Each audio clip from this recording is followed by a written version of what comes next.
Omicron variant ना एक highly transmissible variant के रूप में देखा जा रहा है, इसका इंक्यूबेशन पीरियड भी कम है, जिसका अर्थ है कि इन्फेक्शन जल्दी फैल रहा है और इन्फेक्शन जल्दी एग्जिबिट हो रहा है। लेकिन साथ में यह भी देखा गया है कि most of the omicron cases are primarily mild, वो केसेस काफ़ी माइल्ड होते हैं।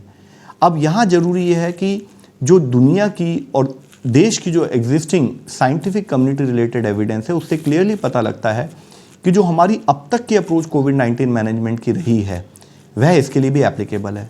जैसे कि हम कहते हैं कि test, track, treat, vaccinate and covid appropriate behaviour. जैसे ही हमें कोई इंडिकेशन दिखाई देता है, कोई सिम्टम दिखाई देता है, हम अपना टेस्ट कराएं, क्योंकि इन्फेक्शियस डिजीज़ में अगर आप जल्दी ढूंढ लेते हैं तो वो माइल्ड ही रहता है और आप उसको जल्दी ठीक हो सकते हैं।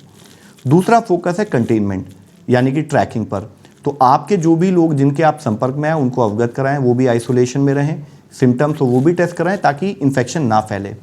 तीसरा फोकस है ट्रीटमेंट, चाहे वो होम आइसोलेशन हो, जो कि हम पाते हैं कि इस केस में अधिक संख्या में लोग होम आइसोलेशन में रहेंगे, उसकी गाइडलाइन के अंतर्गत हम होम आइसोलेशन में रहें। चौथा, इसी से ही अगर ज़रूरत हो कि अगर हमारे को हॉस्पिटल में जाने की आवश्यकता हो तो हम हॉस्पिटल इंफ्रास्ट्रक्चर भी उसी तरह से अपग्रेड करते रहें, बनाते रहें, बढ़ाते रहें। चौथा एस्पेक्ट जो हमने कहा है वैक्सीनेशन, यह क्लियरली हमारे सामने उभर कर आता है कि वैक्सीनेशंस आर वेरी यूजफुल।